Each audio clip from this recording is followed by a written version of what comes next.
Eu preciso que você abra a sua Bíblia no segundo livro do profeta Samuel.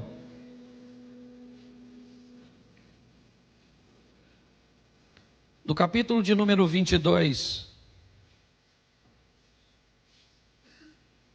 A partir do verso de número 17.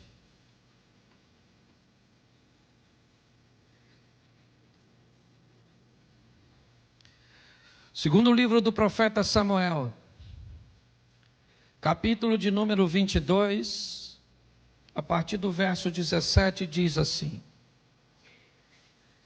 Desde o alto enviou e me tomou, tirou-me das muitas águas, livrou-me do meu possante inimigo e daqueles que me tinham ódio, porque eram mais fortes do que eu. Encontraram-me no dia da minha calamidade, porém o Senhor se fez o meu esteio, e tirou-me para o lago e arrebatou-me dali, porque tinha prazer em mim.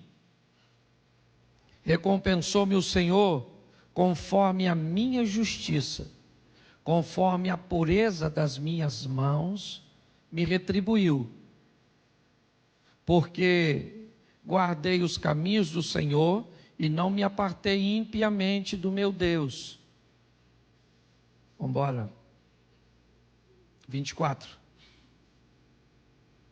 Porém, fui sincero perante ele e guardei da minha iniquidade.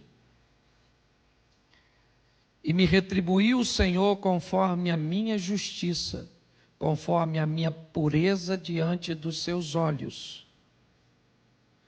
Com o benigno te mostras benigno, com o varão sincero te mostra sincero, com o puro te mostra puro, mas com o perverso te mostra avesso. Feche os seus olhos. Senhor nosso Deus e Pai, em nome de Jesus, continua falando conosco e usa-me como um canal de bênção nesta hora. Fala conosco não aquilo que queremos ouvir, mas aquilo que precisamos ouvir. Tira-nos do conforto da mesmice e nos coloque nos confrontos das mudanças. Continua conosco, que teu Espírito tenha liberdade, em o nome de Jesus. Você pode dizer amém? Bom, o tema da minha mensagem é vida eterna versus vida terrena. Eu quero falar com vocês rapidinho de algo que eu já venho há muito tempo buscando informar a igreja, buscando refletir com a igreja, e muito mais do que isso, conduzir a sua vida a um nível de transformação, aliás, a um nível de vida e não de sobrevivência.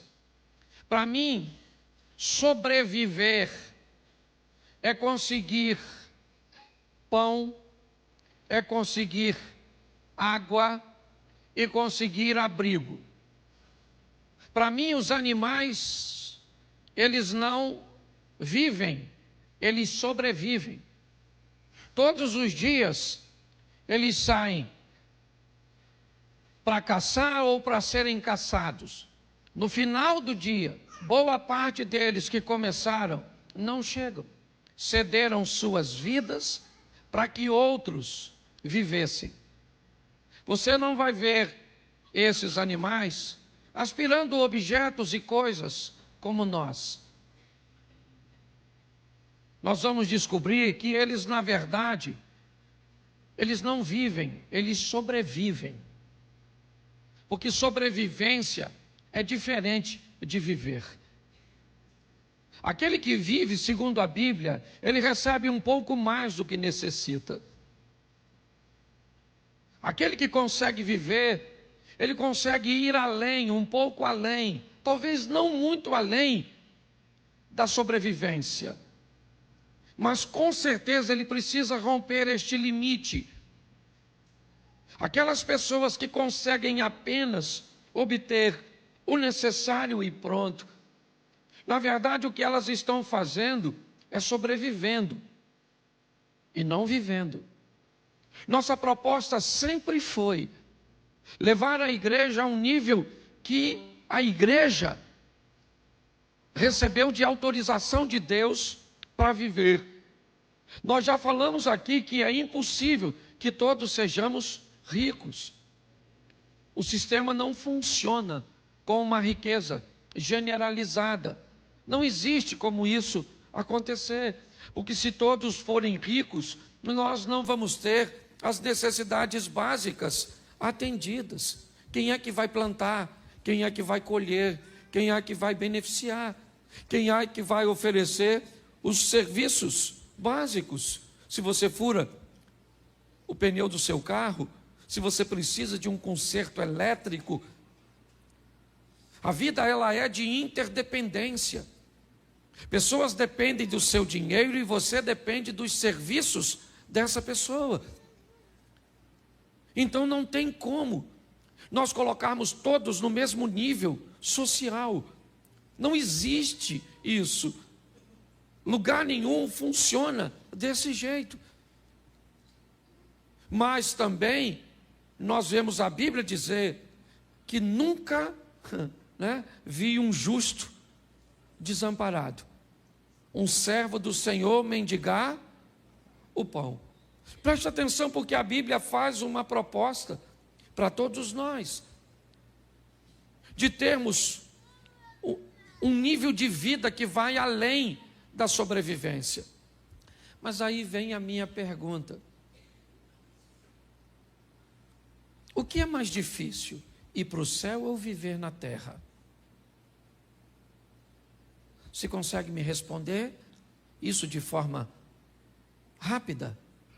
O que é mais difícil, gente? Ir para o céu ou viver na terra? O que é mais difícil? Ir para o... uma pergunta que me parece estar bem equivocada. É muito mais fácil ir para o céu, no que diz respeito ao ensinamento bíblico, do que viver na terra. Qual é o grande problema da vida aqui? É que me parece que diante de nós está um espelho. E o que ele faz? Reflete tudo aquilo que nós fazemos. Tudo aquilo que nós fazemos provavelmente vai virar ou vai voltar para nós de alguma forma. Só que nós não temos testemunhas ao nosso lado o tempo inteiro, observando aquilo que fizemos e fazemos, quer de forma explícita ou implícita. Mas a verdade é que o texto que nós lemos, e eu já vou mostrar ele para vocês, fala de um camarada que não tinha problema com os céus. Você não vai ver Davi, tudo bem que nós estamos no Velho Testamento, mas você vê que Davi teve muitos altos e baixos. Mas chegou um momento que ele entendeu o que acontecia com ele. E esse texto que lemos faz parte disso. Por quê? Porque quer no casamento, na criação de filhos, quer nas nossas questões financeiras, quer nos nossos estudos, quer em todos os ambientes, na maioria das vezes, parece que tem alguém atrapalhando a nossa vida. Parece que tem alguém criando uma confusão na nossa vida. Eu não sei se você já parou, basta você conversar com as pessoas, que há sempre um culpado para que aquilo esteja acontecendo. E pior, elas acham muito mais difícil chegar no céu. Mas segundo a Bíblia, chegar no céu é muito fácil. Primeiro, você vai receber algo que você não merece, porque Ele é misericordioso. Então, se você está buscando merecimento para entrar no céu, você está perdido. Não vai entrar nunca. Porque melhor que você seja, você nunca vai merecer. A minha pergunta é: um Deus que quer nos salvar, criaria um sistema tão difícil de ser alcançado? Não. Por que é que pessoas então nos oprimem tanto, buscando fazer com que creiamos que não temos direito a entrar no céu? Talvez seja uma boa pergunta. Por que é que pessoas dificultam tanto, estabelecendo condições que a Bíblia nunca falou que era necessária para entrar no reino de Deus? Então, primeiro eu preciso mostrar a você que entrar no céu é fácil. Difícil é viver na terra. Poxa, pastor, nunca pensei nisso, mas eu queria que você fosse pensando hoje. Aliás, não fosse pensando, fosse pesquisando o que eu vou te falar. Porque pode ser que para você eu esteja falando um montão de besteira, então eu quero que você pesquise. Certa vez, um carcereiro está tentando tirar a sua própria vida. E quando ele está tentando tirar a sua própria vida, ele conversa com Paulo e Silas e diz para ele: o que eu tenho que fazer para entrar no reino de Deus? O que eles respondem? Sabe o que é? Crê no Senhor Jesus e será salvo tu e a tua. Todo aquele que crê e for batizado será, mas aquele que não crê já está, ele não vai, ele já está condenado. É o que diz o texto. Então preste atenção como é que é fácil entrar no céu. É só acreditar. Confessar com sua boca que Jesus Cristo é o... Quem já fez isso? Então está no céu. Pastor, é simples assim? É. Entrar no céu é simples, mas não tem que fazer, não tem que acreditar. E morrer acreditando. Qual é o grande problema? É a morte súbita, aquela que você não está esperando. Que aí tem. Porque eu não consigo acreditar que todos aqueles que têm Jesus e que já reconheceram, se morrer devagar, vai para o inferno. Eu não acredito. Porque dá tempo. Eu não, Senhor Jesus, sou meu Pai. Perdoa meus pecados, estou morrendo. Mas se não der tempo, você está atravessando a rua, atropelou. Mas não... Pô, eu queria uns 5 minutos, sim, só para meter a última conversa. Pastor, como é que eu sei? Eu aprendi uma coisa, o salvo, ele tem sintoma. Assim como o perdido também tem. Ninguém precisa falar com a gente que está salvo ou perdido. Você dá aquela olhada se o indivíduo já está no trilho. Entendeu? Se chamar a senha 326, era tu. Tu foi. Você está rindo, mas é sério. A Bíblia diz que se conhece a árvore pelos seus. Pelos seus. Bom, Deus não pede de nós perfeição, Ele pede de nós aperfeiçoamento. Qualquer um pode dizer eu estou salvo, mas você não pode dizer que o outro está perdido. Você tem o direito de dizer eu estou salvo em Cristo, mas fulano está perdido. Não pode. Você não tem o direito de dizer que ninguém... Você pode dizer que ele parece. Ó, fulano parece que vai se lascar. Beleza. Pelo comportamento dele. É a grande verdade. Mas eu aprendi uma coisa. Quando eu entrei na igreja, eu tomava um birinade. Lembra disso, Jane? Você era a minha comparsa. Tomávamos grau, gostava de tomar. Aliás, eu parei de beber, hoje não gosto de nada de bebida, porque minha família toda tem problema no DNA da família. Não, a quantidade, você sabe, conhece? Não, você conhece minha família. É só você falar de um pecador que ele já fica... Mas sabe, perdi uns 3 ou 4 primos, tios, certo? 2 irmãos, por causa da... Então eu não gosto, esse negócio de bebida não gosto. Mas quando eu me converti, eu tomava uns negócios assim ainda. Às vezes ficava meio alto, assim. Crente em Cristo Jesus, louvado seja Deus. Eu falava palavrão, você falava também? Não, que ninguém falava. Isso aqui eu acho que eu vim pregar no céu, na verdade. Deixa eu ver se eu morri. Eu acho que... Não, eu tinha um montão de coisas que eu não consegui me libertar. simultaneamente ou instantaneamente. Aceitei Jesus, alguém falou, agora você é santo. Fui para casa caçar o santo. Achei na fotinha, no crucifixo, mas estava ruim de achar em mim. E até hoje eu ainda procurando. Não com tanta diligência quanto antes. Eu aprendi que a cada dia que passa, você pode se tornar uma versão melhor de você mesmo. Onde o pecado vai dando lugar ao poder de Deus. Onde você vai destruindo o velho homem gradativamente. Mas você vai conseguir destruir tudo, sim ou não? Não, o apóstolo Paulo tentou. Estou com uns pins na carne, o que Deus disse, Paulinho, a minha graça te basta. Porque o meu poder se aperfeiçoa na... Então ninguém nunca vai ser perfeito. Então pare de achar que você vai ser perfeito. Agora também você não pode ser nó cego demais. Porque senão quer dizer que você está perto do chifrudo. Você olha para a pessoa e diz, nossa, essa pessoa é uma pessoa mansa. 364 dias do ano. Um dia ela estourou. Ah, vou matar todo mundo! Deixou de ser crente? Não, só mostrou que não é perfeito. Entendeu? Lá uma vez ou outra você tem uma vontadezinha esquisita. O bom de estar aqui é que eu olho para todo mundo. Eu vejo quem tira o olho de mim, eu vejo quem ri, eu vejo quem cutuca o outro. Aí, ó. Certo? Aqui nós vamos descobrir os pecadores. Não é? Um negócio legal, porque você é gente. E se você achar que não pode sentir isso, o que você precisa entender é que você tem que ter domínio sobre isso.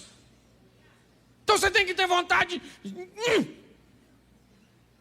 Mas não. Entendeu? Queria esganar. Morde a língua. Depois fala com Deus, Senhor. O Senhor sabe que eu em pensamento matei, esquartejei, enterrei. O Senhor sabe até onde que eu fiz aqui. Certo? Porque você é gente. Hoje eu vejo pessoas buscando uma santidade utópica, inexistente. Um relacionamento com Deus que não existe. Um dia vai existir, porque quando vier o que é perfeito, então o que é em parte vai ser aniquilado. E você vai receber um novo corpo, um novo nome. Amém? E aí você vai estar com ele em glória. Aí é beleza. Mas enquanto estiver aqui, meu filho, você tem que entender. Então eu aprendi uma coisa na minha vida. Que fé e temor a Deus me leva para o céu, mas não me dá uma vida boa aqui na terra. Vida boa aqui na terra, eu preciso, vida boa de verdade, ok? Então estou falando boa de verdade, está em viver dentro dos princípios e valores de Deus. E um deles, porque não dá para falar de muitos, é a lei da semeadura. Me entenda bem. Quem vive bem aqui na terra, obedecendo valores e princípios, que estão na Bíblia e algumas pessoas sequer são capazes de notar, porque muitas vezes parece que não está na Bíblia, ou a Bíblia não te ensina a buscar fazer tudo o que você for fazer da melhor maneira possível. Como é que se faz algo da melhor maneira possível? Obtendo o máximo de conhecimento possível em torno daquilo que vai ser executado. E como é que se reúne o máximo possível de informação daquilo que precisa ser executado? Estudando, adquirindo informação, conhecimento, ferramentas. A Bíblia diz isso. Porém, quando você vê alguém que não frequenta a igreja, mas que buscou o máximo de informação daquilo que vai executar, executa aquilo com maestria, é alguém que aprendeu a fazer aquilo que veio à sua mão da melhor maneira possível, tem sucesso. Mas não faz sentido, porque o cara está num ambiente idólatra. E eu estou num ambiente religioso, crendo no Deus Todo-Poderoso e com fé em Cristo. Isso vai fazer você ir para o céu, não viver bem aqui na terra. Isso também não significa que esse que cumpriu os princípios sem fé vai para o céu. São duas coisas distintas. Aliás, a Bíblia sempre fez essa distinção: vida terrena, vida eterna. Você vê que o salmista tem uma crise muito grande quando ele olha para um ímpio prosperando. O que nós temos que entender é a maturidade, ou ter a maturidade para entender que os princípios e valores, quando são obedecidos, me traz uma prosperidade terrena. Que a fé e o temor a Deus me levam para o céu. E se eu quero viver o que a Bíblia me oferece como proposta, eu tenho que unir as duas coisas. Viver uma vida excelente aqui na terra e depois ir para o céu. O salmista, aqui Davi, mas não no Salmo, no livro do profeta Samuel, eu quero só voltar lá e ler, e eu vou terminar com vocês. Bota o 17 de novo. É isso, começamos? Não, foi no 18. Isso. Preste atenção no que ele está dizendo. Livrou-me do meu possante inimigo e daqueles que me tinham ódio, porque eram mais fortes do que eu. Preste atenção, deixa aí só um minutinho. Davi enfrentou muitos inimigos, sim ou não? E muitos desses inimigos ele enfrentou porque era valente, porque tinha gente valente do seu lado, porque tinha armas necessárias e estratégia necessária, sim ou não? Então ele não precisava de Deus.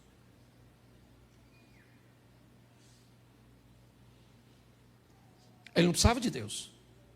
No que diz respeito a resolver problemas que ele pode resolver, ele resolvia. E era bom nisso. Ele não tinha problema com isso. Mas quando chegou momentos na vida dele, que os inimigos eram mais fortes, mais numerosos do que ele, Davi foi alguém que reconheceu que quando esse momento chegou, ele tinha relacionamento com Deus. Note que ele tinha estratégia, valentes, armas, ele tinha tudo. E tudo que ele tinha, ele usava. Mas quando chegou um momento que o que ele tinha não era suficiente para resolver seus problemas, aí ele aciona os céus. E aí ele diz, o Senhor, livrou-me do possante inimigo e daqueles que me tinham ódio, porque além de serem mais fortes do que eu, olha o que diz o 19, encontraram-me no dia da minha calamidade. Preste atenção, o que Davi está dizendo: se eu tenho estratégia, meu inimigo também tem. Buscou um momento em que estava mais fragilizado meu casamento, em que as minhas finanças estavam frágeis e que eu não estava bem. Ele buscou uma ocasião contra mim, onde a minha possibilidade de me defender não eram das melhores. Eu não sei se você já ouviu alguém dizer, ou se você já disse, cara, pô, se isso acontecesse em outro tempo, acabei de pagar o conserto da máquina de lavar, a televisão queimou. Pô, acabei de enfrentar esse tipo de problema, agora vem esse. O que Davi está descrevendo é isso. É alguém que aprendeu a mesclar esses dois estilos de vida. Dava para ele resolver? Resolvia. Não dava para resolver? Deus entra com providência. Por quê? Porque Davi diz, quando eles me atacaram, buscaram o dia da minha calamidade, porém o Senhor se fez o meu, a minha coluna. Bota aí o verso seguinte. Tirou-me para o largo e arrebatou-me dali, porque tinha o quê? Tinha o quê? Isso, Davi está dizendo, Deus tem prazer em mim. À toa? Não. Deus não tem prazer nesse cara à toa. Por favor, nunca leia um texto e coloque ele na sua vida. Eu já cansei de ver pessoas pegar o texto de Filipenses e dizer que o Senhor te retribua segundo as suas riquezas em glória por Cristo Jesus. Como se o texto de Filipenses fosse escrito para nós. Ô gente, pelo amor de Deus, o texto de Filipenses foi escrito por Paulo para quem?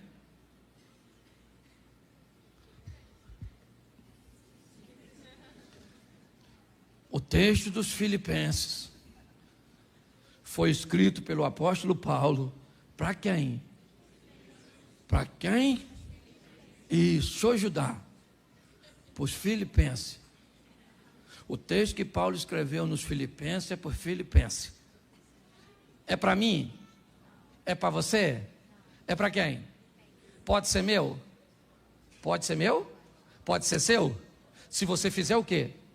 O mesmo que os filipenses fizeram. O grande problema é que a gente pega o texto sem fazer nada e já pega o texto e coloca na nossa vida. Como se fosse uma mágicazinha. Não. O que ele está dizendo é que Deus tem prazer em mim. Será que a gente consegue encontrar o motivo disso? Vamos lá. Aliás, por que ele acha isso? Vamos dar uma olhadinha. Recompensou-me o Senhor conforme a minha... Opa! Espera aí. O que é recompensa? É aquilo que eu recebo. O que eu estou recebendo de Deus? Justiça. O que é que eu estou mandando para Deus? Justiça. O que Davi está dizendo é que eu estou vivendo debaixo da lei da semeadura. Enquanto ele semeou coisas boas, ele está colhendo coisas boas. O dia que ele semeou coisas más, Natan bateu na porta dele e disse: meu irmão, hoje a notícia não é boa, porque eu vou te tratar de acordo com a sua justiça. Mas quão injustiçado nós somos, né, gente? É muito injusto. A vida é muito injusta para você, porque você trata o seu marido da melhor maneira possível e ele não é bom para você. Você trata a sua esposa da melhor maneira possível. Você trata a sua vida profissional da melhor maneira possível e ela te retribui de forma ruim. Você trata seus estudos da melhor maneira possível, mas as notas nunca são boas. Você trata seu corpo de qualquer maneira e a saúde você sempre espera que seja boa. Preste atenção no que Davi está dizendo. O Senhor me tratou conforme a minha justiça. Eu estou recebendo de Deus exatamente o que eu estou mandando para lá, porque é lei de semeadura. Aquilo que eu semear, isso também eu vou. Isso. Será que isso não explica o texto anterior? Volta para mim no 20. O Senhor e tirou-me para o lago e arrebatou-me dali, porque tinha prazer em mim. Eu já vi Davi dizer que queria morrer, porque Deus virou para ele as costas. Sim ou não? Mas ele está dizendo que Deus tinha prazer nele. Mas naquela ocasião ele disse que Deus virou as costas para ele. O que Davi aprendeu a duras penas é que na verdade Deus tratava ele de acordo com como ele se tratava. Fora as crises e as dificuldades dos ensinamentos, que elas também existem, mas são pontuais. Elas não são regras contínuas. Quando nós olhamos para isso, volta para o 21, o que ele está dizendo, o Senhor, recompensou-me o Senhor conforme a pureza das minhas, Ele me retribuiu. Davi só está dizendo isso, gente. Eu não estou recebendo da vida nada mais, nada menos que eu não esteja mandando para ela. Nós queremos da vida o mesmo que a vida quer de nós. Decisões assertivas. A vida não age. Não há possibilidade na vida em agir. A vida só reage. Todas as vezes, isso é lei da física, toda ação causa uma reação. O grande problema é o que nós estamos fazendo. Ele está dizendo coisas boas a respeito de Deus. O Senhor me escolheu, o Senhor me defendeu, mas está bom, então por que não me defende? Então por que Deus não entra com providência a meu respeito? Eu tenho que pregar o Evangelho e a palavra de Deus direito. O que ele está dizendo ali é o seguinte: recompensou-me o Senhor conforme a minha justiça. Mas pastor, não é favor imerecido?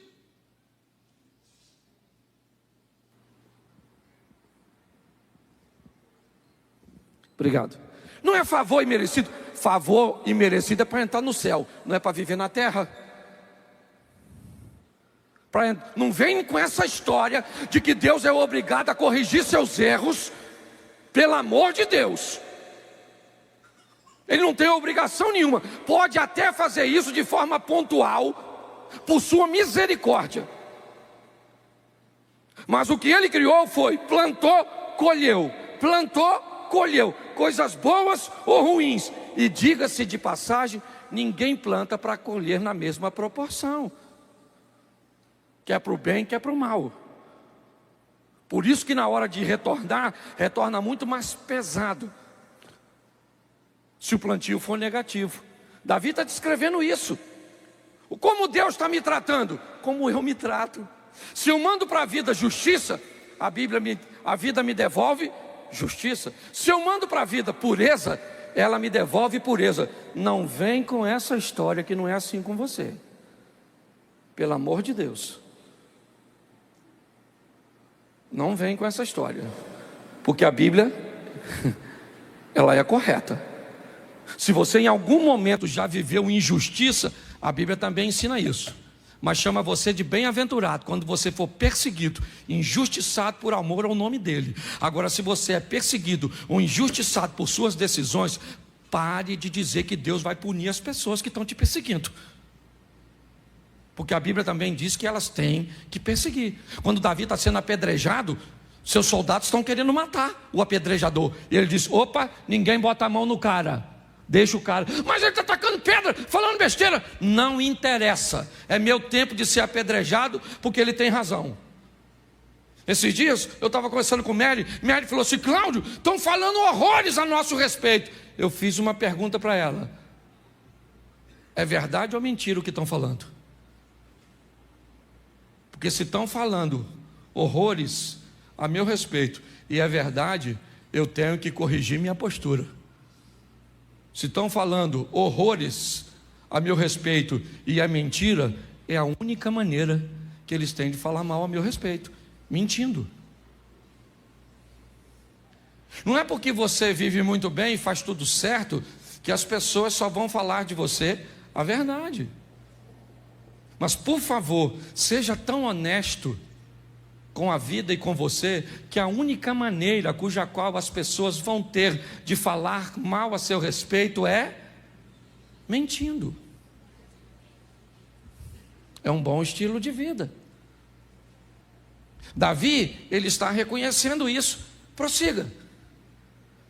Vamos lá, bota o 22 para a gente adiantar. Porque guardei os caminhos do Senhor e não me apartei impiamente do meu Deus. Vamos lá. Coloca aí o próximo.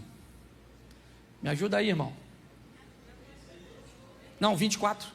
Ah, não, perdão. Eu que, tá joia. Porque todos os seus juízes estavam diante de... Isso aqui eu gosto também. E dos seus estatutos não? Davi está dizendo que todos os juízes estavam diante onde? Olhando para a vida dele? Sim ou não? Não, todos os juízes dele estavam onde? Você não precisa de ninguém para te condenar. Você já esconde por quê? Porque o juiz diz para esconder. Então quando você vai ver, você vai ver. Você responde, apaga. Você vê escondido. Tem uma senha criptografada. Certo? Esse dia eu vi um post que eu achei o maior barato. Um cara simbolizando a morte para o outro na rua e diz: aí, amigo, você deixou seu telefone em casa aberto. Sua mulher viu tudo. Quer ir para casa ou quer ir comigo, já para adiantar? Você está rindo, mas é sério. Os juízes estão aqui, sim ou não? Sim ou não? Está aqui, ó. Bem aqui. Quando você vai fazer, tem alguém dentro de tu que fala.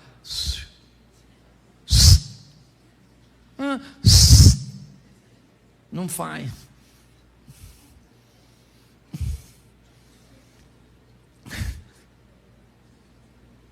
Não faz.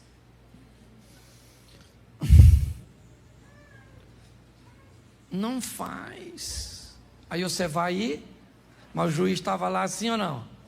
Sim ou não? Sim. Você se apaixonou por um homem casado. Oh, meu Deus. Mas todo tipo de amor é válido. Claro que é. Entra nessa. O chifrudo também ama. O Satanás, vai lá.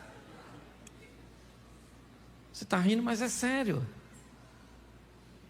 O Davi está dizendo, os juízos estavam diante de mim e de seus estatutos não, todo mundo que vai pecar, peca sabendo, sim ou não? Sim ou não? Sim. Isso. Dá quase um comboio para o inferno. Certo? Vamos lá, porque eu não posso demorar muito, já estou quase acabando. Aliás, o tempo já estourou. Coloca, porém, fui sincero perante. Repita comigo: quem fala de fraqueza, não fala de fracasso. Pensa num troço que a fraqueza odeia. Sabe o que é? Compartilhamento. O poder da fraqueza, ela diminui, mas de uma forma muito intensa, desde que você compartilhe.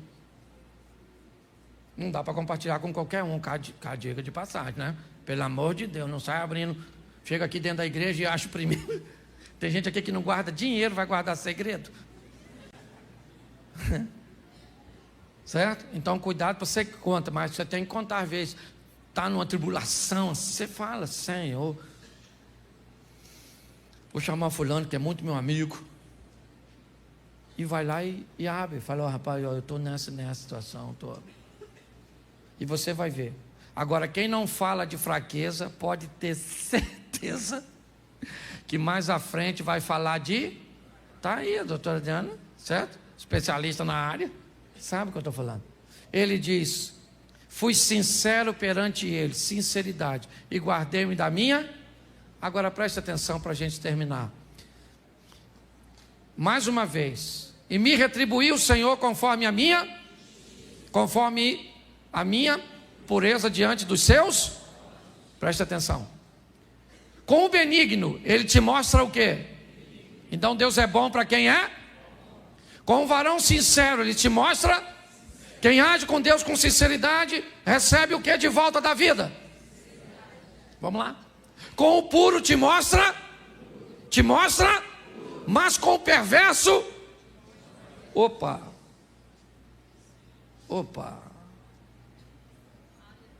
justo, sincero, puro, benigno, mas perverso, ele não se mostra perverso, não, ele não pode mudar a sua natureza. Deus é bom, não há nele maldade. Mas quando alguém é perverso, a vida não dá para ele bondade. Preste atenção. Quando você é justo e alguém quer ser injusto, Deus entra e transforma a injustiça em justiça e você é abençoado. Ramã, lembra? O rapazinho que estão fazendo injustiça com ele e querem matá-lo. Quem é que sobe no cavalo? Ele. Quem é que é morto? Mordecai, seu opositor. Porque ele era justo, tentaram tratá-lo com injusto e Deus entrou com providência. Com o puro, se alguém quiser agir com você de forma impura, Deus entra com providência. Mas com o perverso, quando alguém quiser ser perverso com você, Deus não intervém. Eu tenho ouvido muito falar que Deus é amor. Você já deve ter ouvido falar isso. Deus é amor. Deus é amor. Eu não diria que essa informação está errada, porém eu diria para você que ela está incompleta. Um bolo é farinha, sim ou não? Sim ou não? Não. Um bolo é farinha? Ele é farinha. Ele é o quê? Ovo, ele é manteiga? Ele é fermento? Ele é leite? Então preste atenção. Quando alguém diz Deus é amor e qualquer tipo de amor vale, eu estou dizendo que ele é só amor, mas não é justiça. Eu mostrei para vocês hoje aqui que a vida está te devolvendo o que você está dando para ela. E se você acha que é injusto, vai conversar com ele e pergunta se é injusto, ou será que os juízes e os estatutos já não depõem contra você. Nossa proposta é melhorar a sua vida, é fazer com que você saia daqui com uma vida muito melhor. Fazendo o quê? Obedecendo a Deus. Não, o que eu quero é ir para o céu. Então viva de qualquer maneira, com fé em Cristo.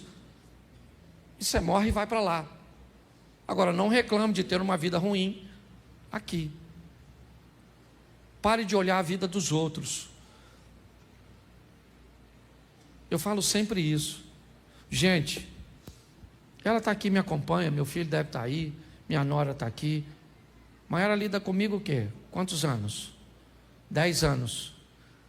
Quando você viu desgraça na minha vida, me viu em dor, me viu isso, me viu aquilo, endividado, mais de 90% dos problemas que eu resolvo são dos outros, não são meus. Eu não tenho problema, é lógico que tenho, mas pode ter certeza que os meus são bem pequenos, mas eu tenho. E por que não são grandes? Primeiro, porque eu não deixo crescer. E segundo, por que já não chegam aqui grandes? Porque eu tenho um sistema de prevenção para que isso não aconteça. Por favor. Às vezes eu olho para a igreja e digo, Senhor, dê para ela aquilo que o Senhor tem me dado. Me dê condições de compartilhar com meus irmãos. Um casamento que não é perfeito, mas é legal. Uma família que não é perfeita, mas é legal. Uma situação financeira que não é abundante, mas é legal. Amigos que não são perfeitos, mas são legais. Uma saúde que não é perfeita, mas é legal. Me dói quando eu vejo pessoas sofrendo de uma forma contínua. Pegue esses estatutos e esses princípios, e principalmente o da lei da semeadura, e trate sua vida de forma diferente, sem desculpas, sem. Feche seus olhos agora. Pai, em nome de Jesus, ninguém mais que o Senhor quer nos ver vencendo, quer nos ver felizes. Ninguém mais que o Senhor tem trabalhado o tempo inteiro para que isso aconteça, nos dando informações cujas quais tragam o teu poder para perto de nós. Quando mandamos justiça, se alguém tentar ser injusto, o Senhor entra com providência. Quando mandamos bondade e misericórdia, se alguém ousar e tentar, o Senhor entra com providência. O Senhor é aquele que entra na fornalha, na cova dos leões, que abre o mar, rio, que entra na prisão, que traz um terremoto. Mas o Senhor também é aquele que permite que os leões devorem antes mesmo de tocarem o solo. O Senhor também é capaz de fazer com que o fogo que não matou uns consuma outros. A água que não afogou um afogue outros. O fogo que consumiu aqueles homens cujo Elias profetizou. Pai, em nome de Jesus, temos o tempo inteiro informações que sempre vai existir 2 grupos, e nós queremos estar ao lado daqueles que agem com justiça, com benignidade, com pureza. Abençoa a tua igreja, Pai. Abençoa o teu povo, nos dando muito mais do que sobrevivência, mas nos dando vida. Leva o teu povo guardado por tuas mãos poderosas. Que o grande amor de Deus, nosso Pai, a graça de nosso Senhor e Salvador Jesus Cristo e as doces consolações do Santo Espírito de Deus seja para com todo o povo do Senhor, e todos digam: que Deus abençoe.